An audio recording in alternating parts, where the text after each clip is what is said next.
हरिहंस सिद्ध सूरी उपाध्याय साधु संत अर्थ के प्रकाशी मांगली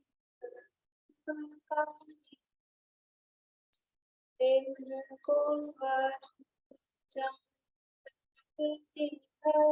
जो भक्ति काय को नवाए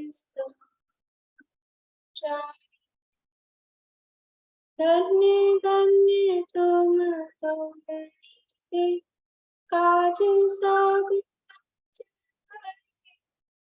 कर जोरी बार बार वंदना हमारी है मंगल कल्याण ऐसो हम चाहते हैं हो मेरी ऐसी दशा जैसी तुम्हारी हो मेरी ऐसी दशा जैसी तुम्हारी हो मेरी ऐसी दशा जैसी तुम्हारी।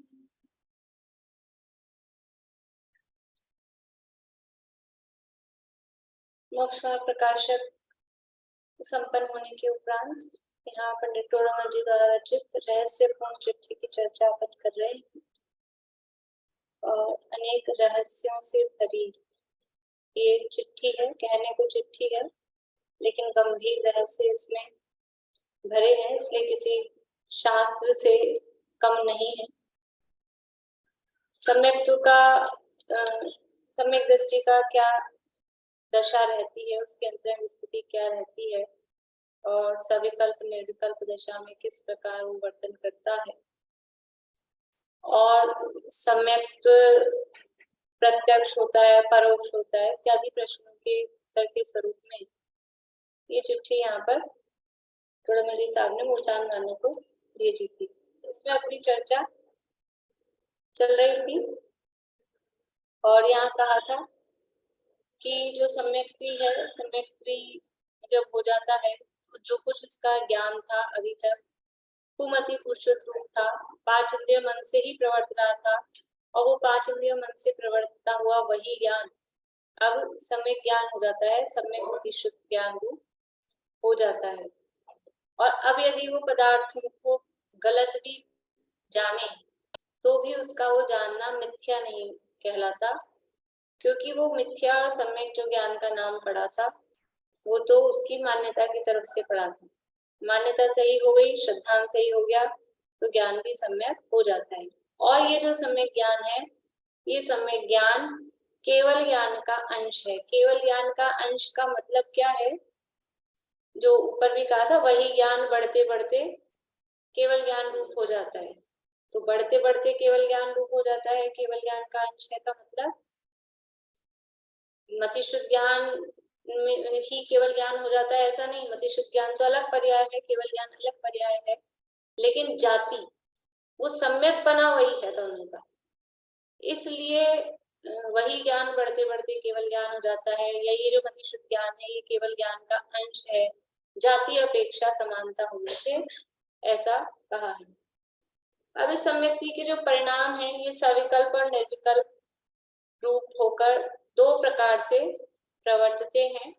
जो परिणाम विषय कषय आदि रूप पूजा दान शास्त्राभ्यास आदि प्रवर्तता है उसे सविकल्प रूप जानना।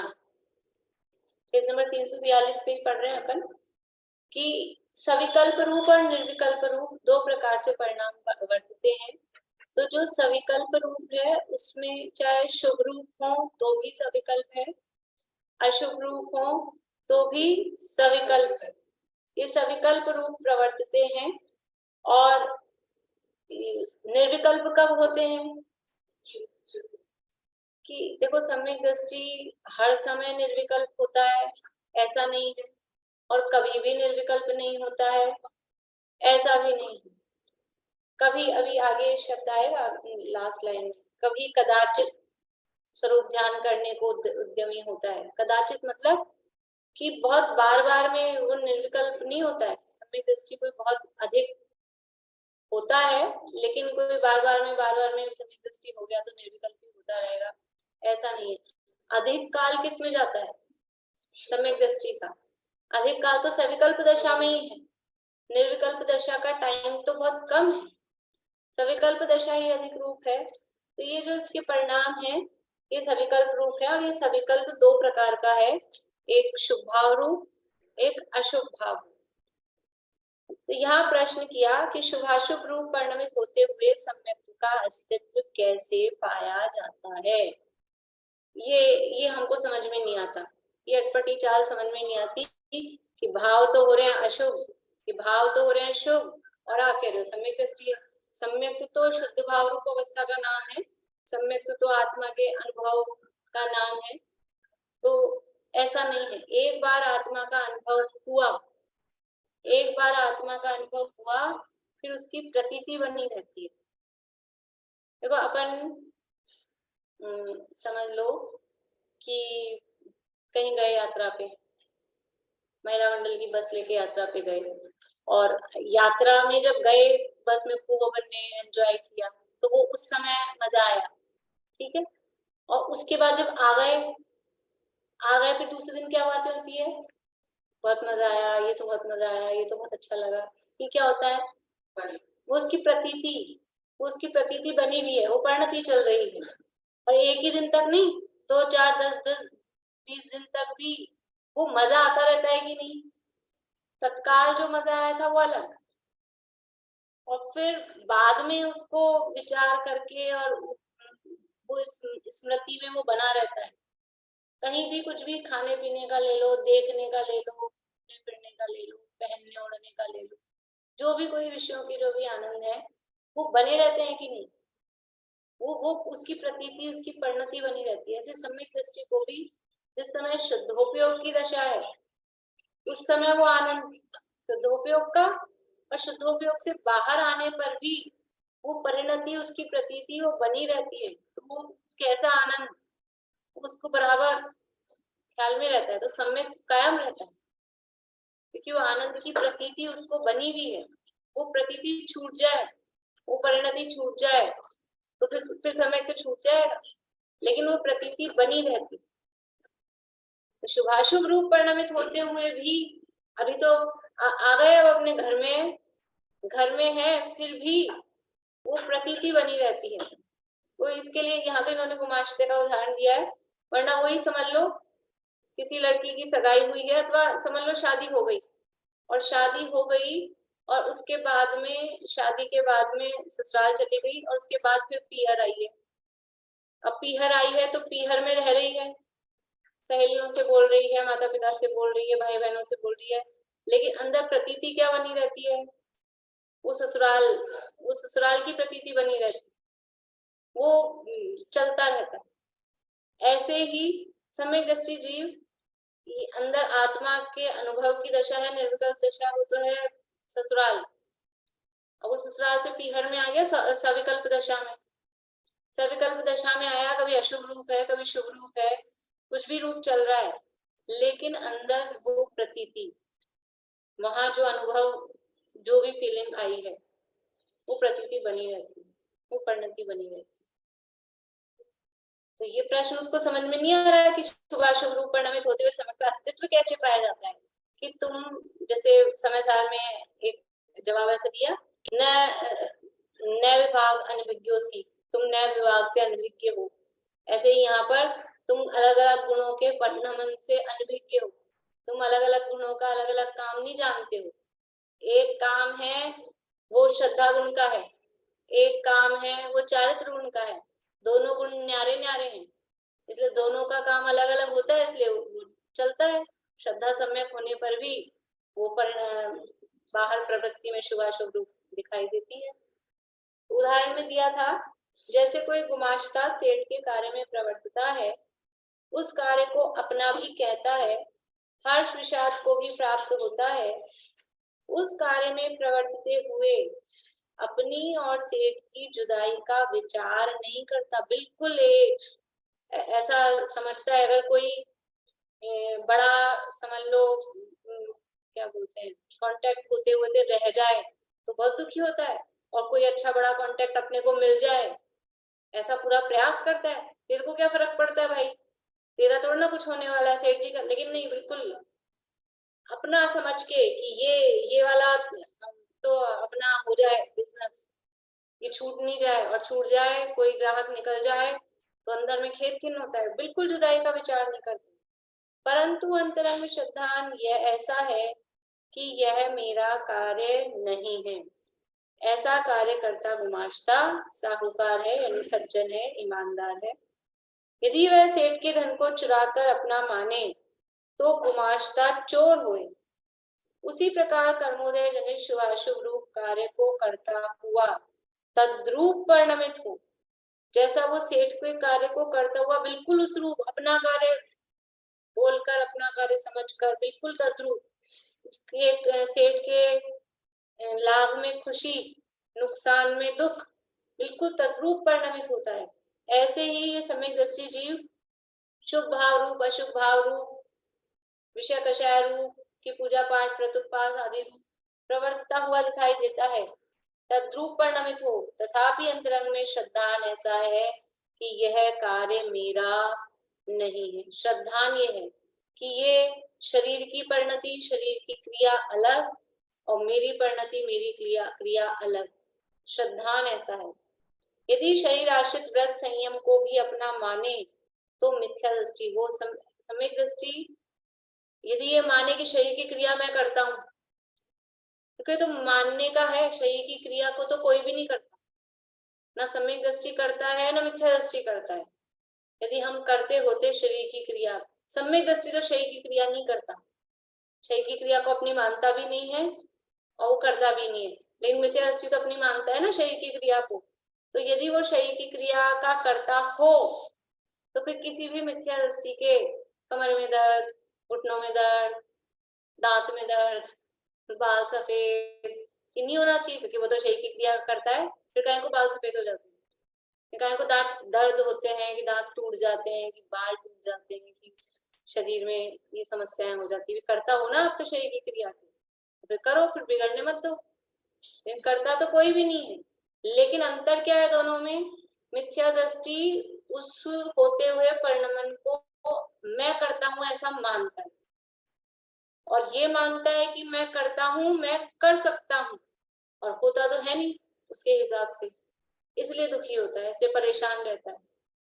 चाहता तो ये है कि शरीर हमारे हिसाब से चले, कभी कमर में दर्द नहीं हो, घुटनों में दर्द नहीं हो, ये यहाँ सर्वाइकल का दर्द नहीं हो, ये हाथ में दर्द, सिर में दर्द नहीं हो। चाहते तो ये है, लेकिन होता रहता है। तो चाहते ये है नहीं हो, और मानते ये है कि मैं इस दर्द को नहीं होने दूंगा, मैं शरीर को अपने हिसाब से सही रखूंगा, मानते ये है, लेकिन वो तो होता है। तो फिर वो अपनी चलती नहीं है ना, तो परेशान होता है, फिर दुखी होता है। और सम्यक दृष्टि, सम्यक दृष्टि मानता भी ये है कि शरीर का परिणमन मेरे आदि, और शरीर को के परिणमन को अपने हिसाब से चलाना भी नहीं चाहता है, वो चलता भी नहीं, इसलिए वो जैसा परिणमन हो रहा है वैसा स्वीकार करता है कि शरीर की परिणति है। जो आज दिन में पढ़ा था ना अपन ने कि शरीर का तो स्वरूप ही यही है कि रोगादिक होना, इसमें कब कौन से रोग आ जाएंगे, कौन से रोग नहीं आएंगे, ये तो शरीर का स्वरूप ही है। तो सम्यक दृष्टि ऐसा शरीर का स्वरूप जानता है, इसलिए वो दुखी नहीं होता। तो जो ये सेठ है ये शरीर आश्रित है, सेठ को अपना शरीर आश्रित जगह रखते हैं, और जो खुद श्रद्धा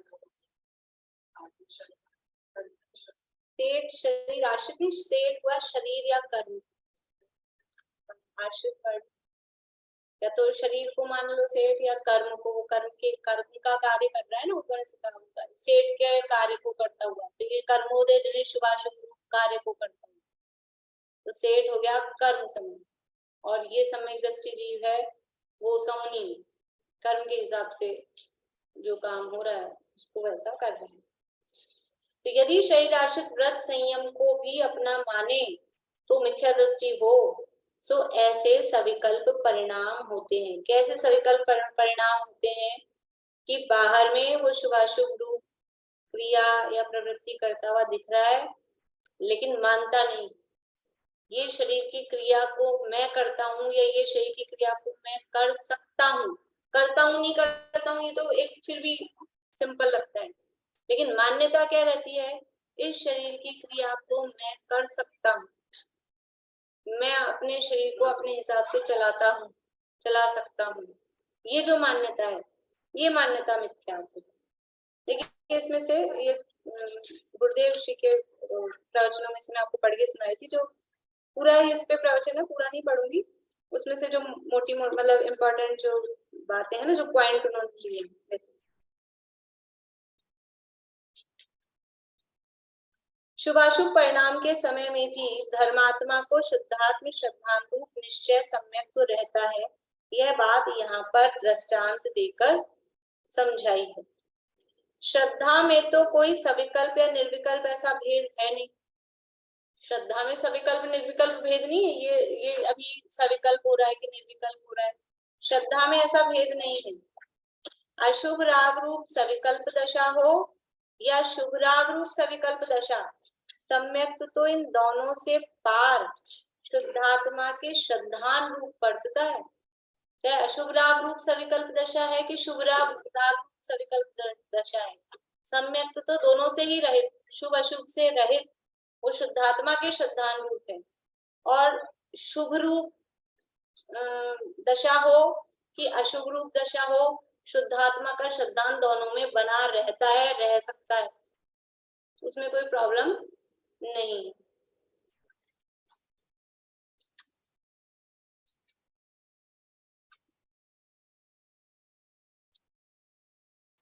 देखिए सम्यक दृष्टि ने स्वानुभव में जिस आनंद का स्वाद चखा है उसी में बार बार प्रयत्न भी करता है, क्योंकि श्रद्धा वैसी की वैसी रहने पर भी स्वानुभव रूप उपयोग के समय निर्विकल्प दशा में अतीन्द्रिय आनंद का जो विशेष वेदन होता है वैसा सविकल्प दशा में नहीं होता। यानी सम्यक दृष्टि को सविकल्प दशा में भी आनंद तो है, श्रद्धा तो है, लेकिन जो निर्विकल्प दशा में जो आनंद होता है, हमने जब रसगुल्ला खाया और उस समय जो आनंद आया, और फिर रसगुल्ला खाने के बाद में भी कल परसों 2-4 दिन बाद भी कि हाँ रसगुल्ला जोरदार था, रसगुल्ला बढ़िया था, और रसगुल्ला तो समझ लो हल्की चीज हो गई, और जो भी समझ लो जो भी चीज खाई हो तो वो आनंद रहता है। लेकिन एक तो खाते समय का आनंद और एक बाद वाला आनंद फर्क तो है ही, तो वो दोबारा सोचते हैं कि फिर से वो खाएं, फिर से वो बनाएं, फिर से वो खाएं। खाने से पहले का फील करते हैं। हाँ तो वो खाने से पहले का आनंद भी इसीलिए ना कि कभी खाया होगा तो पता होगा ये चीज है, या किसी से महिमा सुनी होगी, या किसी से महिमा सुनी होगी। आइसक्रीम खाई तो खाते समय का आनंद और बाद में भी वो उसका आनंद रहता है, तो बाद में आनंद रहता है वो अलग टाइप, और जो उस समय रियल में खाते समय जो आ रहा है वो विशेष है। तो प्रयत्न ये रहता है बार बार में और खाया जाए और खाया जाए, तो सम्यक दृष्टि का भी वो प्रयत्न रहता है कि निर्विकल्प दशा में अतीन्द्रिय आनंद का जो विशेष वेदन होता है वैसा सविकल्प दशा में नहीं होता। परंतु जब ऐसी निर्विकल्प दशा नहीं रहती तब शुभ व अशुभ में भी धर्मी का उपयोग लगता है, तो भी ऐसा नहीं है कि जब अशुभ में उपयोग लगे तब सम्यक में कुछ मलिनता हो जाए। ये बात लाइन जो बताएंगे, अशुभ में उपयोग लगा हुआ है सम्यक दृष्टि का तो उसका सम्यक तो मलिन हो जाता होगा, कोई चलमलगाड़ दोष लग जाते होंगे। अशुभ में उपयोग लगने से चलमलगाड़ दोष नहीं लगते, वो तो सम्यक का स्वरूप भी ऐसा होता है शिवक्षम सम्यक, चाहे शुभ में लगाओ कि अशुभ में लगाओ, सम्यक प्रकृति का उदय है तो उसमें कुछ ना कुछ दोष लगेगा ही। अच्छा शायद सम्यक दृष्टि का उपयोग अशुभ में लगता होगा कि नहीं, शायद सम्यक दृष्टि भरत जी रामचंद्र जी अशुभ में है कि नहीं है, अशुभ में है तो फिर इसका मतलब अगर अशुभ में हो तो सम्यक में दोष लगता हो, शायद सम्यक में दोष लगता है। औपशमिक और शायद पूर्ण निर्मल निर्दोष सम्यक तो है, दोष तो शाक्षमिक सम्यक में लगता है, इसलिए अशुभ में आ गया तो कोई सम्यक में दोष लगता हो, मलिनता हो जाए, ऐसा नहीं है। दोनों के कारण अलग अलग, सम्यक के और दोष।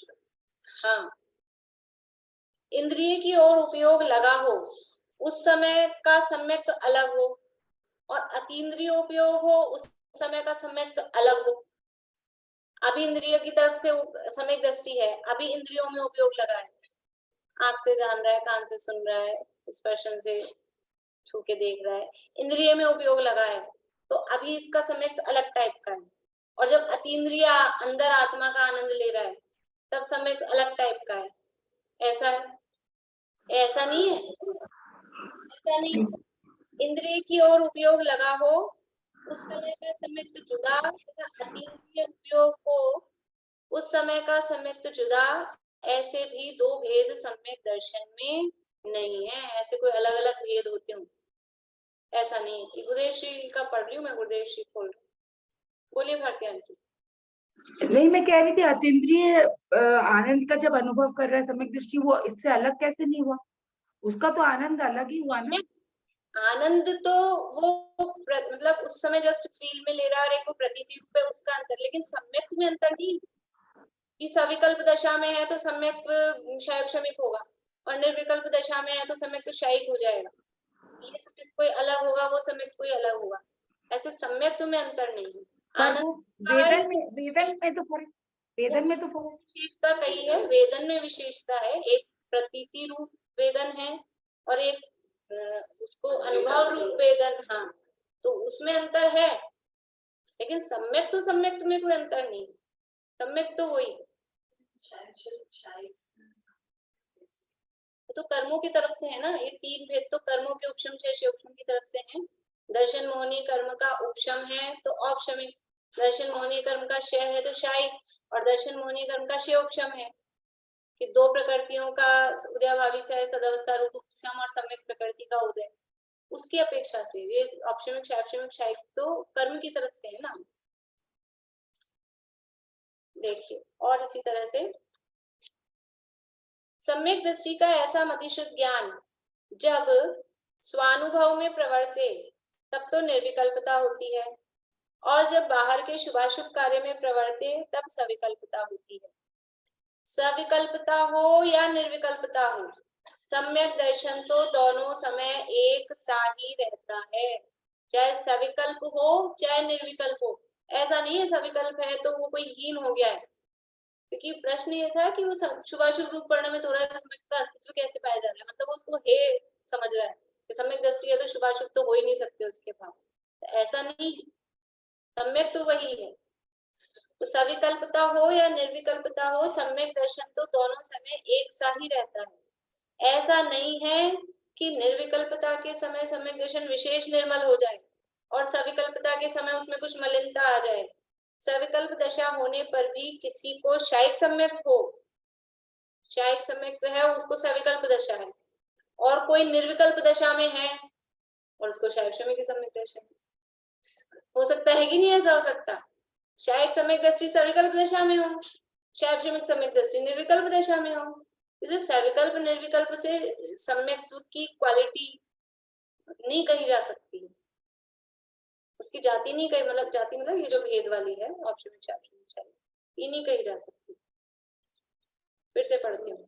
सविकल्प दशा होने पर भी किसी को शायिक सम्यक हो और किसी को निर्विकल्पता होने पर भी शायोक्षमिक सम्यक हो। अतएव सम्यक की निर्मलता का या निश्चय व्यवहार का माप सविकल्पता के ऊपर निर्भर नहीं है। जो सविकल्प दशा में उसको व्यवहार सम्यक हो, ऐसा ऐसा नहीं है। निश्चय सम्यक दृष्टि भी सविकल्प दशा में होता है। तो सीधी सी बात है, जानती है। हाँ हाँ, इसमें इतना नियम किसमें?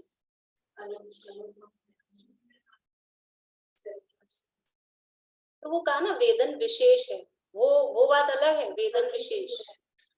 बाकी प्रतीति श्रद्धान में कोई फर्क नहीं, बस वो वेदन, वेदन का मतलब है वो ज्ञान का वेदन।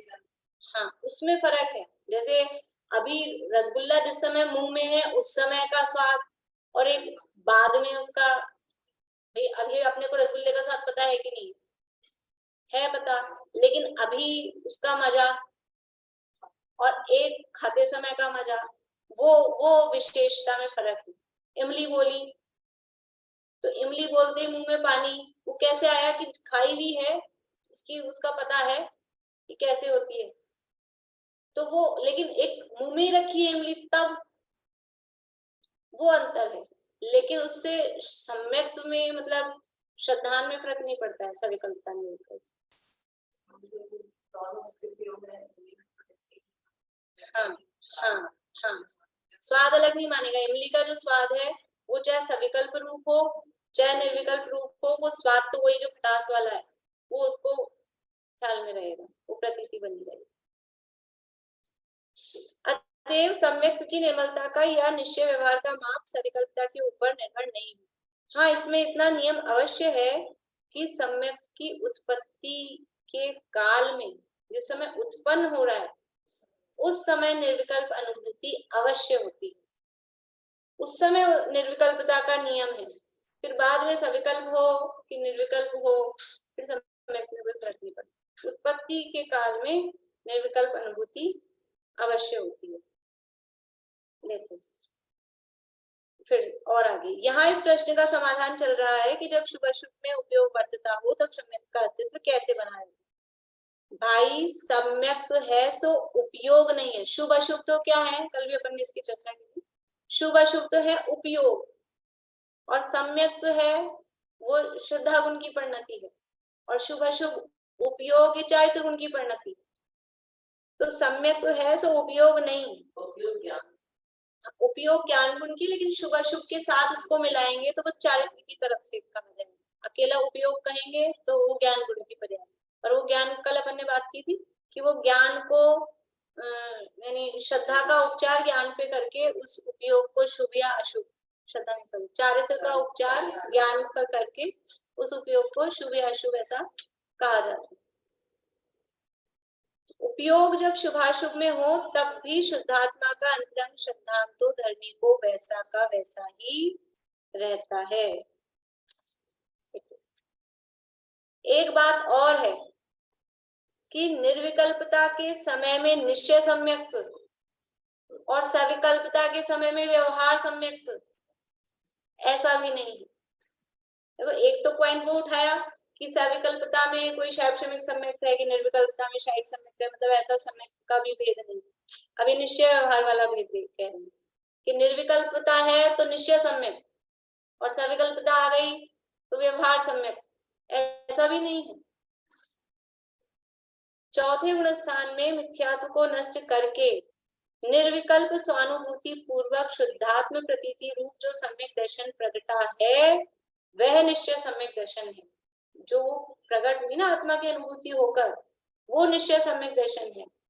और यह निश्चय सम्यक दर्शन सविकल्प या निर्विकल्प दोनों दशा में एक रूप ही है। ये निश्चय सम्यक दर्शन चाहे सविकल्प दशा हो तो भी निश्चय है क्योंकि वो शुद्धात्मा की प्रतीति से प्रकट हुआ है।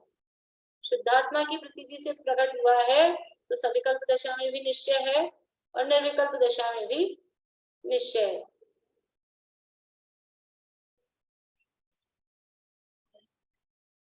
एक पॉइंट और लिया कि ये जो यहाँ कहा कि शुभाशुभ रूप परिणमित हो रहा है, सम्यक दृष्टि जीव शुभाशुभ रूप परिणमित हो रहा है, तो कोई ये समझे कि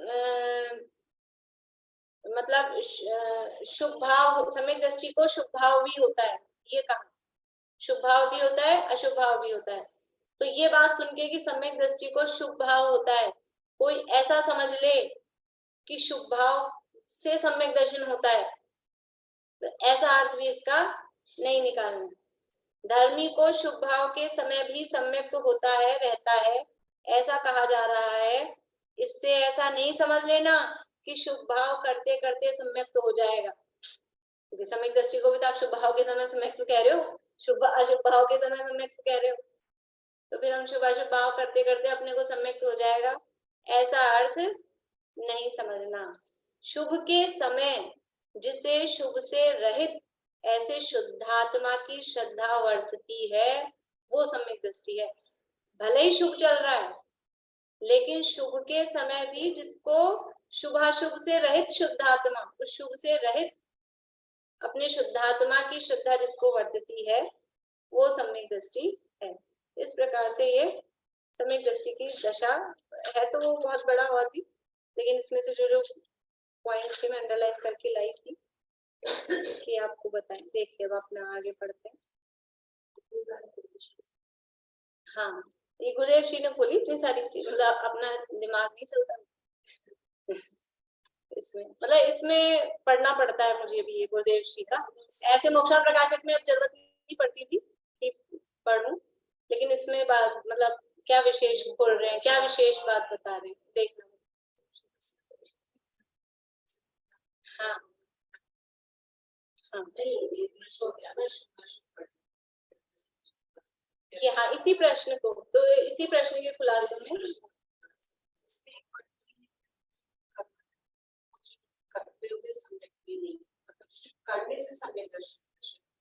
हाँ लास्ट पॉइंट ये, और इसके पहले वाला कि जैसे जो सम्यक दर्शन है बदलता नहीं है, ऐसा नहीं है कि अगर शुभ में अशुभ है तो कोई अन्य सम्यक दर्शन हो जाएगा।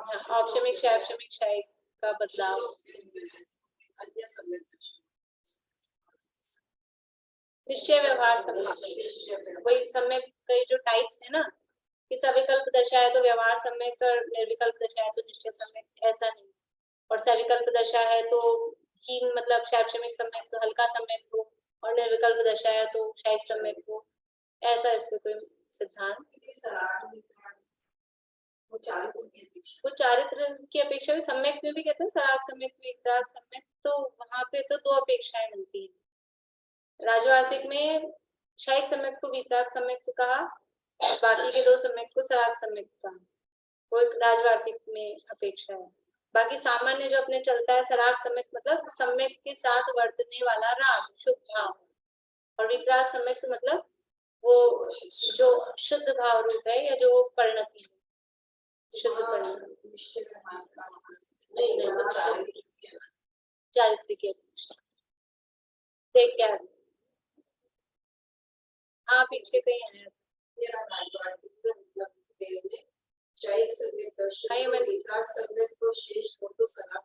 हाँ मैंने बोला ना अभी यही बात बोली। देखो अब सविकल्प ही के द्वारा निर्विकल्प परिणाम होने का विधान कहते हैं। अब सविकल्प ही के द्वारा, यानी ये सम्यक दृष्टि के सविकल्प दशा चल रही, और सविकल्प दशा चलते चलते ही निर्विकल्प दशा होती, उसका विधान, विधान मतलब प्रोसेस, उसकी विधि, विधि को बोल रहे विधान। इस समझ लो ये सविकल्प, ये सम्यक दर्शन की विधि बताने वाले, सम्यक दर्शन की प्राप्ति कैसे, सविकल्प के द्वारा निर्विकल्प होने का विधान बता रहे हैं ना। तो अभी हमारी कौन सी दशा है, सविकल्प ही, निर्विकल्प तो है नहीं, जो निर्विकल्प नहीं है वो सब सविकल्प है। अब शुभाशुभ रूप ही अकेले सविकल्प है, लेकिन दशा तो सविकल्प ही है। तो इस सविकल्प के द्वारा निर्विकल्प होने का विधान, किस प्रकार से सविकल्प के द्वारा निर्विकल्प परिणाम होते हैं वो बता रहे हैं। लेकिन ये तो जो सम्यक दृष्टि, हाँ वो सम्यक दृष्टि की ही बात है कि सम्यक दृष्टि उस सविकल्प दशा से निर्विकल्प कैसे होता है, लेकिन मिथ्या दृष्टि भी तो इसी प्रोसेस से होगा। मिथ्या दृष्टि कैसे निर्विकल्प होगा सविकल्प से, उसकी भी यही प्रक्रिया होगी, उसके भी यही तरीका होगा, इसलिए वही प्रोसेस वही सम्यक्त्वी। कौन सा सम्यक्त्वी, जो शुभाशुभ रूप है वही सम्यक्त्वी। बोली विनीता आंटी। मैं ये कहना चाह रही, जैसे हमने सराग सम्यक्त कहा तो दो गुणों की मिली हुई परिभाषा मिली है। सराग तो चारित्र को घोषित कर रहा है और सम्यक्त श्रद्धा को घोषित कर रहा है, तो कोई हमसे परिभाषा पूछे तो दो गुणों की परिभाषा भूल रही है इसमें। हाँ तो वो चारित्र की तरफ से सम्यक को कहा है, चारित्र को उपचार श्रद्धा पे करके उसको सराग सम्यक को कहा है। हाँ, मतलब बात ये है कि उसके दूसरे गुण को प्रदर्शित कर रहा सराग, सम्यक तो श्रद्धा गुण को प्रदर्शित कर रहा है, सराग बना वो चारित्र गुण को प्रदर्शित कर रहा है। वो उसके राग को दिखा रहा है, उसकी चारित्र की मलिनता को बता रहा है सराग बना। ठीक ये है ना, और वीतराग सम्यक में चारित्र की शुद्धता को बता रहा है। इसके लिए ऐसे शब्द देते थे पहले, आजकल तो कम सुनने में आते कि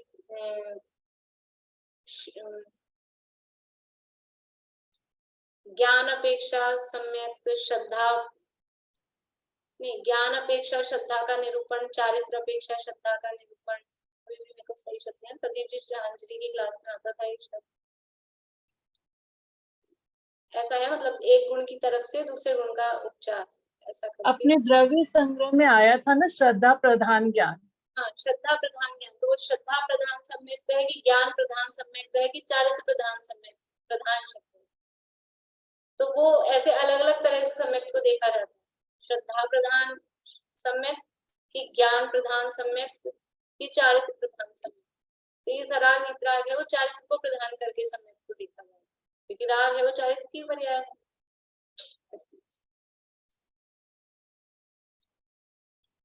वही सम्यक्त्वी कदाचित स्वरूप ध्यान करने को उद्यमी होता है। वही सम्यक्ति, कौन सा सम्यक्ति? जो अभी शुभाशुभ रूप परिणमित हो रहा था, वही सम्यक्ति। वही सम्यक्ति कदाचित, कदाचित कह के क्या कह रहे हैं कि वो कदाचित मतलब है कभी, कभी मतलब रेयर, ऐसे नहीं बहुत बार बार में वो निर्विकल्प ध्यान कर रहा है, ज्यादा समय उसका सविकल्प दशा में ही जा रहा है, पर कभी कदाचित स्वरूप ध्यान करने को उद्यमी होता है। वहां देखो, अब पहला पॉइंट ये प्रक्रिया बता रहे हैं पारुल, और मतलब जो पहली बार पढ़ रहा है उसको जल्दी हो सकता है। हाँ, क्योंकि जो पहले बहुत बार पढ़ चुका ना, वो तो आपने पढ़ी लिया, आपने को पता ही है। लेकिन जो पहली बार पढ़ता है उसका पुरुषार्थ और उसकी रुचि और उसको जो समझ में, मतलब वो काम जल्दी कर सकता है, बशर्ते कि वो ढीला नहीं पड़े। हाँ, वो लग जाए तो हो सकता है, इसलिए पारुल को विशेष रूप से कह रही हूँ, आज सम्यक दर्शन प्रकट हो सकता है। ठीक है, ऐसे नहीं समझेंगे हमें नहीं हो सकती, इसको नहीं हो सकता। 8-7 साल की बालिका हो, गुरुदेव कहते थे, बालिका मतलब बालक नहीं कह रहे, बालक तो चलो लड़का है, थोड़ा पुरुषार्थी हो सकता है, लड़की कमजोर सी स्त्री को ऐसा कहते हैं ना, उसको हो सकता है 7.25 साल, गर्भकाल सहित 8 वर्ष, उसमें कोई दिक्कत वाली बात नहीं है। तो वहां प्रथम भेद विज्ञान स्वपर का करे, स्वपर का भेद विज्ञान करे। प्रथम सबसे पहले कैसे करें भेद विज्ञान की? चिंतन रूप में। अभी ये जो चल रही है ना, अभी सविकल्प ही के द्वारा निर्विकल्प होने का विधान कह रहे हैं, तो अभी भेद विज्ञान स्वपर का करे तो निर्विकल्प भेद विज्ञान की बात नहीं है, अभी सविकल्प रूप से ही, चिंतनात्मक रूप से ही भेद विज्ञान, मैं कौन हूँ, ये शरीर क्या है, अपना स्वरूप क्या है, शरीर अलग है, ये मोहराग देश के भाव क्या है, तो मैं कौन हूँ, अपनी पहचान देखे पहले, मेरी पहचान का चिन्ह क्या है, क्या है अपनी पहचान का चिन्ह? ज्ञान। ज्ञान लक्षण के द्वारा पहचाना जाता है, जो ज्ञान है सो मैं हूँ, और जो ज्ञान नहीं है, जहां ज्ञान नहीं है वो मैं नहीं हूँ।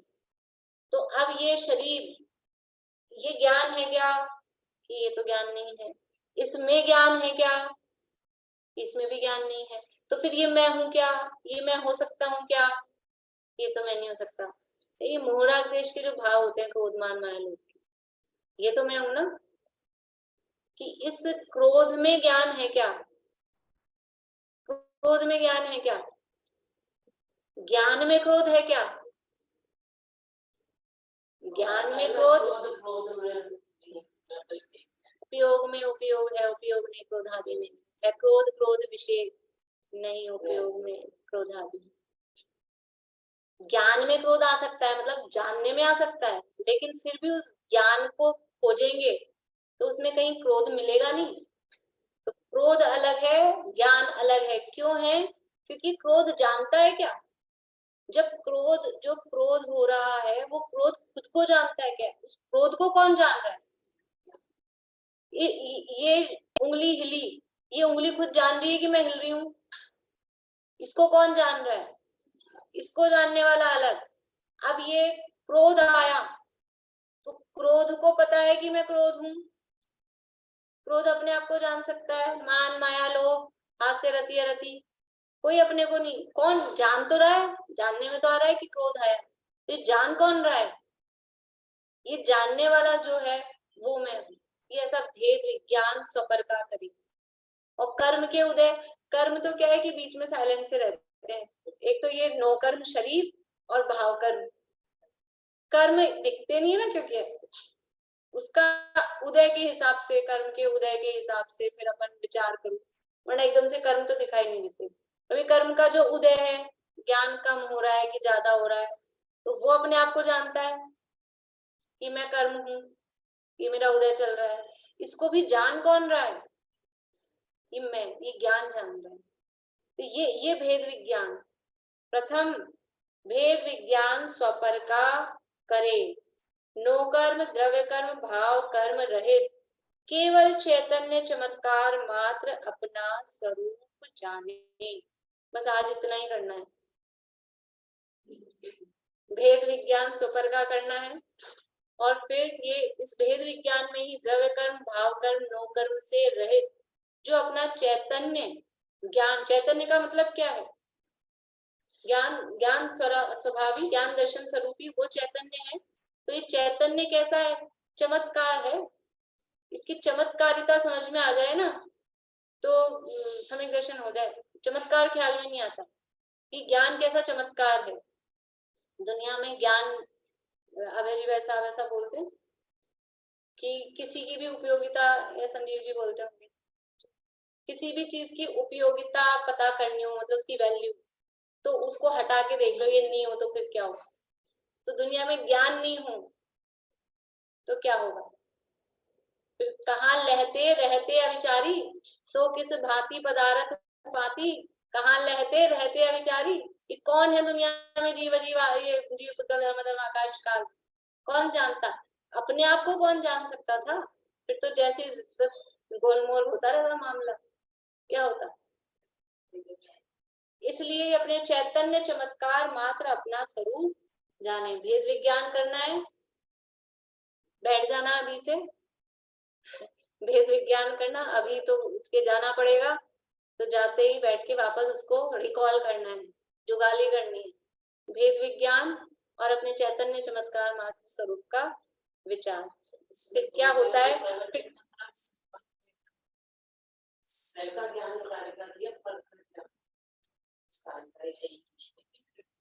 बस पर का ज्ञान इतना ही कि पर मैं नहीं हूँ, इतना ही ज्ञान है। पर का और क्या ज्ञान करना है? इतना ही ज्ञान करना है। बोलो पारो। भाभी अभी आपने बोला क्रोध को जान तो पाते हैं, पर क्रोध करता तो जीव ही है ना।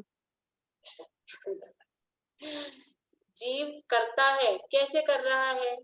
जो क्रोध, जीव का काम क्रोध करना है क्या? शुद्धातम है मेरा नाम, क्रोध करना मेरा काम। काम क्या है? मात्र जानना। क्रोध करता नहीं है, क्रोध होता है। होते हुए क्रोध को जीव जानता है। क्रोध जीव का स्वभाव नहीं है। अच्छा, बुखार तुम हो कि नहीं हो? बुखार शरीर है कि नहीं है? नहीं बुखार शरीर नहीं है, लेकिन बुखार को करता तो शरीर ही है ना। आता तो शरीर पर ही है। आता है, आता है, करता है क्या? होता है शरीर में। फुंसी, फुंसी होती है, करते हैं क्या? करते। ऐसे ही क्रोध होता है, कर्म के उदय से होता है। जैसे बुखार है वो किसी निमित्त से होता है, किसी कारण से होता है ना। ठंडी हवा लग गई, कुछ गलत खाने में आ गया, किसी से इन्फेक्शन हो गया, कुछ भी इंटरनल कोई इन्फेक्शन हो तो बुखार हो जाता है। तो वो किसी निमित्त से हुआ है, स्वभाव नहीं है। शरीर का भी स्वभाव नहीं है बुखार। वो बता रहे थे जब संजीव जी के बारे में बता रहे थे, नहीं अपने वो अहमदाबाद वाले शैलेश भाई जी खुद भी सुना रहे थे कि वो 8 दिन पहले ही संजीव जी से मिलके आए थे, बॉम्बे गए थे। तो एक बार वो लोग साथ होंगे कभी दस्तक्षण में या कहीं, तो शैलेश भाई की वाइफ को डेंगू वेंगू हो गया था कुछ वहां। तो बोले संजीव जी मिलने आए थे, तब पुरानी बता रहे थे वो, कुछ साल पहले की। तो संजीव जी उनके मिसेज वो साथ ही रुके हुए थे, वो कमरे में थी, तो वो मिलने गए।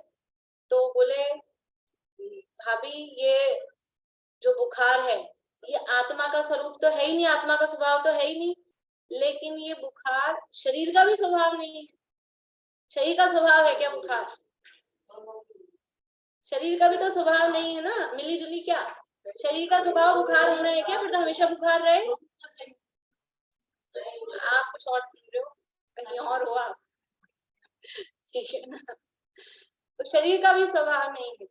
तो ऐसे ही जो क्रोध है, ये क्रोध आत्मा का स्वभाव नहीं, विभाव है, विपरीत भाव है, पर निमित्त से हुआ है, कर्म के निमित्त से हुआ है। इसलिए जीव करता नहीं है, करता तो अपने स्वभाव को है। हर द्रव्य अपने स्वभाव रूप परिणमित होता है, इसलिए अपने स्वभाव का कर्ता होता है, विभाव का कर्ता नहीं होता।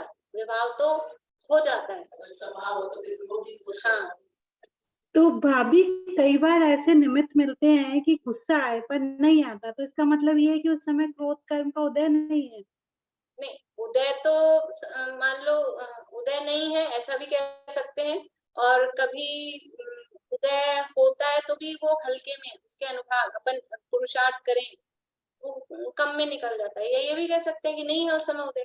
कभी कभी कोई तो गुस्सा कर रहा हो और हमको हंसी आए, बच्चे को डांट रहा हो, मम्मी डांट रही हो और वो बच्चा हंसता रहता है, ये क्या है? तो ये भी कह सकते हैं उदय नहीं है उस समय, हास्य का उदय है। ठीक है, चलो।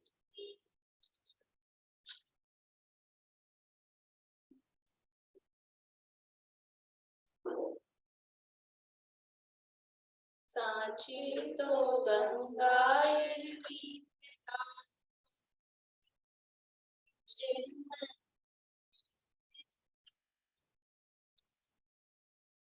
जामयंती विमल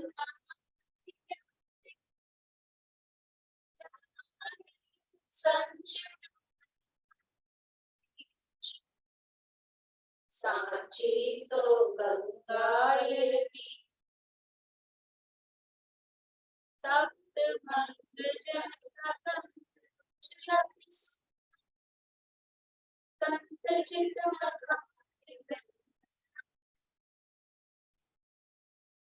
सांची तो गंगाएं अविच्छिन्न धारा